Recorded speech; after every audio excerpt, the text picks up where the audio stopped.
ಪ್ರಧಾನಿ ಮೋದಿ ಈಗಲೂ ಕೂಡ ಮೇಕ್ ಇನ್ ಇಂಡಿಯಾ ಡೈಲಾಗ್ ನಿಲ್ಲಿಸಿಲ್ಲ. ದೇಶದಲ್ಲಿ ಉದ್ಯೋಗನೂ ಸೃಷ್ಟಿಸಿಲ್ಲ.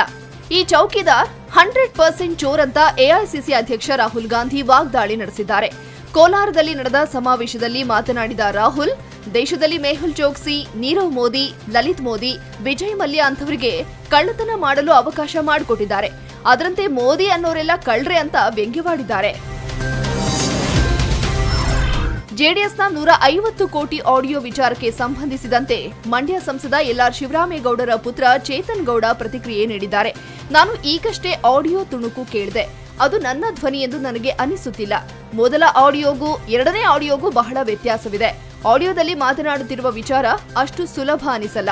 ಚುನಾವಣೆ ನಡೆಯೋದು ಮೈತ್ರಿ ಸರ್ಕಾರದ ಸಾಧನೆ ಮೇಲೆ ಬಿಟ್ಟಿದ್ದು, ವಿರೋಧ ಪಕ್ಷದವರು ಮಾಡುತ್ತಿರುವ ತಂತ್ರಗಾರಿಕೆ ಅಂತ ಹೇಳಿದ್ದಾರೆ. ಬಿಜೆಪಿ ಶಾಸಕ ಎಎಸ್ ಪಾಟೀಲ್ ನಡಹಳ್ಳಿ ಸುದ್ದಿಗೋಷ್ಠಿ ನಡೆಸುತ್ತಿದ್ದ ವೇಳೆ ಗೃಹ ಸಚಿವ ಎಂಬಿ ಪಾಟೀಲ್ ಬೆಂಬಲಿಗರು ನುಗ್ಗಿ ದಾಂಧಲೆ ನಡೆಸಿದ ಘಟನೆ ವಿಜಯಪುರದ ಖಾಸಗಿ ಹೋಟೆಲ್ನಲ್ಲಿ ನಡೆದಿದೆ. ನೀರಾವರಿ ವಿಷಯ ಕುರಿತು ನಡಹಳ್ಳಿ ಸುದ್ದಿಗೋಷ್ಠಿ ನಡೆಸ್ತಾ ಇದ್ರು. ಈ ವೇಳೆ ಸಾವಿರಾರು ಸಂಖ್ಯೆಯಲ್ಲಿ ಆಗಮಿಸಿದ ಬೆಂಬಲಿಗರು ಹೋಟೆಲ್ಗೆ ನುಗ್ಗಿ ಗಲಾಟೆ ನಡೆಸಿದ್ದಾರೆ. ಸ್ಥಳದಲ್ಲಿ ಕೆಲಕಾಲ ಬಿಗುವಿನ ವಾತಾವರಣ ನಿರ್ಮಾಣವಾಗಿತ್ತು. ಘಟನೆ ವೇಳೆ ಸ್ಥಳಕ್ಕೆ ಆಗಮಿಸಿದ ವಿಜಯಪುರ ಅಡಿಷನಲ್ ಎಸ್ಪಿ ಪರಿಸ್ಥಿತಿ ನಿಯಂತ್ರಿಸಿದ್ದಾರೆ.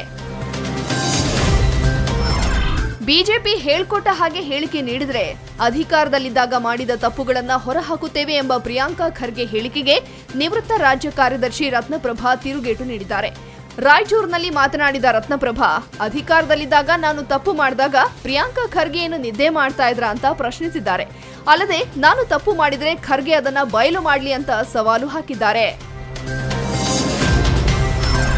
ಇತ್ತೀಚೆಗೆ ಸುಮಲತಾ ಪ್ರಚಾರದ ವೇಳೆ ಕಾಂಗ್ರೆಸ್ ಬಾವುಟ ಕಾಣಿಸಿಕೊಂಡು ಮೈತ್ರಿ ಪಕ್ಷಗಳ ನಡುವೆ ಸ್ವಲ್ಪ ಮಟ್ಟದ ತಿಕ್ಕಾಟವಾಗಿತ್ತು.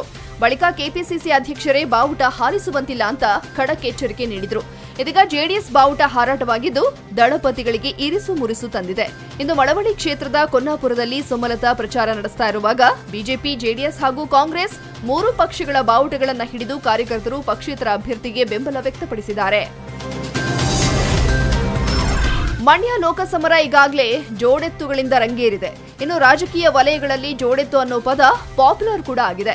ಇದೀಗ ನಟ ದರ್ಶನ್ ಶ್ರೀರಂಗಪಟ್ಟಣ ವಿಧಾನಸಭಾ ಕ್ಷೇತ್ರದ ಇಂಡುವಾಳು ಗ್ರಾಮದಲ್ಲಿ ಸುಮಲತಾ ಪರ ಪ್ರಚಾರದ ವೇಳೆ ಜೋಡೆತ್ತಿನ ಗಾಡಿ ಓಡಿಸುವ ಮೂಲಕ ಗಮನ ಸೆಳೆದಿದ್ದಾರೆ. ಅಭಿಮಾನಿಗಳ ಒತ್ತಾಯದ ಮೇರೆಗೆ ಎತ್ತಿನ ಗಾಡಿ ಏರಿ ನಟ ದರ್ಶನ್ ಪ್ರಚಾರ ನಡೆಸಿದ್ರು. ಮೇ 23ರ ಬಳಿಕ ಮೋದಿ ಸರ್ಕಾರ ಮತ್ತೆ ಅಧಿಕಾರಕ್ಕೆ ಬಂದ್ರೆ ನೀರಿನ ಸಮಸ್ಯೆ ನಿವಾರಿಸಲು ಪ್ರತ್ಯೇಕ ಜಲಶಕ್ತಿ ಸಚಿವಾಲಯ ಆರಂಭಿಸಲಾಗುತ್ತೆ ಅಂತ ಪ್ರಧಾನಿ ಮೋದಿ ಭರವಸೆ ನೀಡಿದ್ದಾರೆ. ತಮಿಳುನಾಡಿನ ರಾಮನಾಥಪುರಂನಲ್ಲಿ ನಡೆದ ಸಮಾವೇಶದಲ್ಲಿ ಮಾತನಾಡಿದ ಅವರು, ಈ ಸಚಿವಾಲಯದಿಂದ ಹಲವು ನದಿ ನೀರಿನ ಸಮಸ್ಯೆಗಳನ್ನು ಬಗೆಹರಿಸಬಹುದು. ಇದರಿಂದ ನೀರಿನ ಸಂರಕ್ಷಣೆಯ ಬಗ್ಗೆ ನಿಗಾ ವಹಿಸಬಹುದು ಅಂತ ಮೋದಿ ಹೇಳಿದ್ದಾರೆ. ದೆಹಲಿಯಲ್ಲಿಂದು ದಿಢೀರನೆ ಆಂಧ್ರ ಸಿಎಂ ಚಂದ್ರಬಾಬು ನಾಯ್ಡು ಕೇಂದ್ರ ಚುನಾವಣಾ ಆಯೋಗದ ಮುಖ್ಯಸ್ಥ ಸುನೀಲ್ ಅರೋರಾರನ್ನ ಭೇಟಿ ಮಾಡಿ ಮಾತುಕತೆ ನಡೆಸಿದ್ದಾರೆ.